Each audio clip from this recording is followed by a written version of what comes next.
Hello,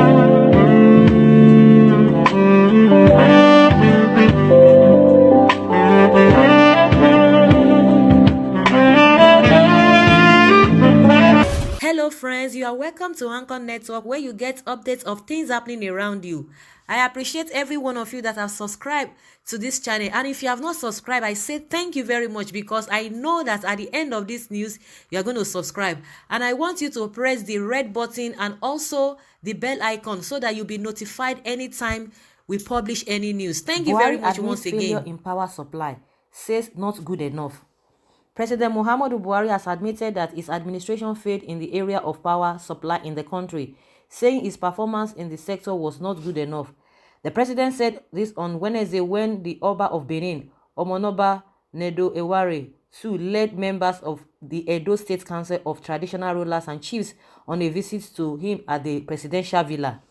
The president, who called for more effort by electricity distribution companies to provide the needed resources and technical expertise, was responding to an appeal from the Benin monarch on the state of power supply in Edo State, which he described as a pathetic situation. President Buhari, who assured his visitors that the federal government would play its own part by improving the transmission of electricity, appealed to Nigerians to calm, urging them to be patient with him with this disco to deliver on their mandates. A statement by Mr. Femi Adesina, the special advisor on media and publicity to the president, quoted him as saying that though the administration had put its best to improve power in the past years, especially improvements in gas supplies, the performance was not good enough. We are building infrastructure. We are doing our best, but obviously our best is not good enough. Yes, Buhari was quoted as saying. Buhari also praised the monarchs for their combined efforts in tackling trafficking in persons and rehabilitating the victims who were repatriated back home. I am pleased that you have taken up the fight against human trafficking, and I know the effects of your intervention will be felt beyond our borders, the president told his visitors. This is a good one. This is the first time this present regime is really admitting, their mistake. The president is admitting now that they have failed when it comes to power supply. And what is this man going to say about it? Fashola, the former minister of power, because he was bragging, he was saying that he had done well, he did all manner of this thing. I don't know how many megawatts we had before they came on board, and it's been, back and forth. It's been fluctuating, here and there. It will go to 5,000, it will come back to 3,000. A whole country that has the population of over 200 million, and we are bragging and priding ourselves within 7,000 megawatts. It's really unfortunate. It's worrisome. But thank God that the president knows, and is admitting that they really failed in that sector. All the things that they talked about, though they are saying it's not really on record, when Fashola said, before they came into government, that for a responsible government, it's not going to take, within 6 months, they are supposed to have fixed electricity. That is not rocket science. And unfortunately, when he came in, people started defending him. He never said so, that you have to bring proof that he really says so. And Fashola was just coming out to say he's done very well, compared to what he met before he became the minister of power. And just like people have been talking about that, all the ministers the president had in the last 4 years, how you are going to rate them, who really performed better. Majority of people are talking about that. Most of them, 90% of those ministers didn't really perform up to expectation. None of them even score. Most of them didn't score up to a pass mark, which is 40%. So now that the president is admitting that in area of power supply they really failed, and it's not only in power supply, in most of the sectors, the only sector that you can give them kudos that they really tried, but some will still argue with it that no, that they were not the one that started the issue of this rail system. Like I always say, let's give it to them, because they can decide not to continue with it, and nothing will still happen, and they will look for ways to justify the whole thing. So for the fact that they just continue with that, and they did it to an extent, though it's not really what people really want, because a lot of people from other quarters still want such things to be done even in their own region. And meanwhile, this issue of security, has not really been well tackled, and that is what is, going round, and that is what is just the rave of the moment. Everybody's talking about it. You talk about the kidnappers, talk about the banditry, you talk about Boko Haram and all of that. And when you still talk about, petroleum sector, they've not done well in that area. People the other time, they were like, oh, if you before the campaign, Atiku came up with this a mantra that, if he's been appointed, or if he's been appointed or being voted for as the president, that the first thing he's going to do is for him to sell the NNPC. Everybody was like, oh, we said it, this man is not, trustworthy. This is the same man that you want to entrust the economy of Nigeria, of a country, into his hand. He's going to mess it up. He's going to do this and that. People started referring to what happened to United and all of that. But after like 2 weeks or 3 weeks after the election, the whole thing started coming out that the NNPC we are talking about, they are just using it to siphon. Just some days back, they are talking about on how to, bring money to, to make the refinery work, just to be spending money. And from all indications, everybody, people that are really aware of this thing, they know that NNPC, until you sell it, you privatize it. Okay, maybe the problem people are having is that selling and privatizing it.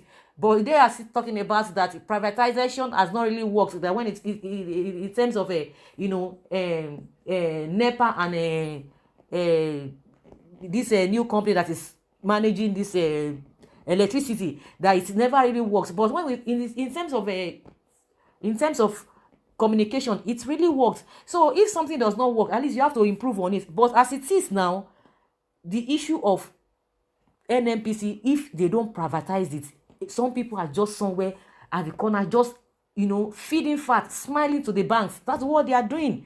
And those are the people that will not want people, and they will be selling, all those kind of rhetorics. They will be selling bad ideas to the masses, and that's what masses we embrace. And most of us, we don't even do our findings. They want to sell our assets, they want to sell our this, they want to sell the whole country. If they sell it, what are we going to fall back on? Then the question you need to ask yourself, even if since they have not even sold it, what are you benefiting? What are you gaining from the whole thing?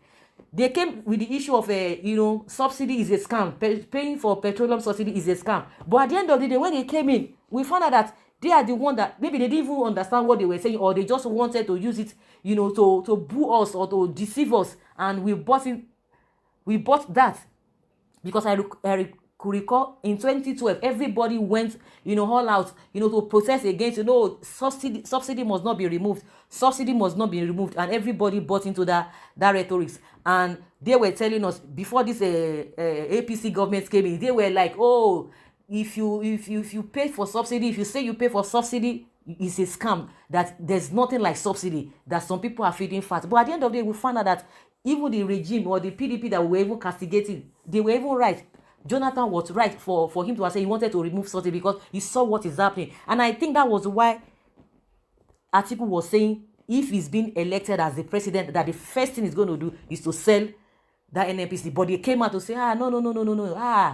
And that was one of the things that people are saying, that, okay, they used against him, that if you allow this man to be the president, he's going to sell off everything. But majority of people don't even understand these things. And I think, people that really know what the whole thing is all about should be able to come out and educate people, because a lot of people are living in ignorance. Even the so-called educated people, they are not knowledgeable about most of these things. And politicians will come, they will sell all manner of things to us, try to divide us, and meanwhile they are the one benefiting from all of those things. They've not sold the NNPC. What are we gaining?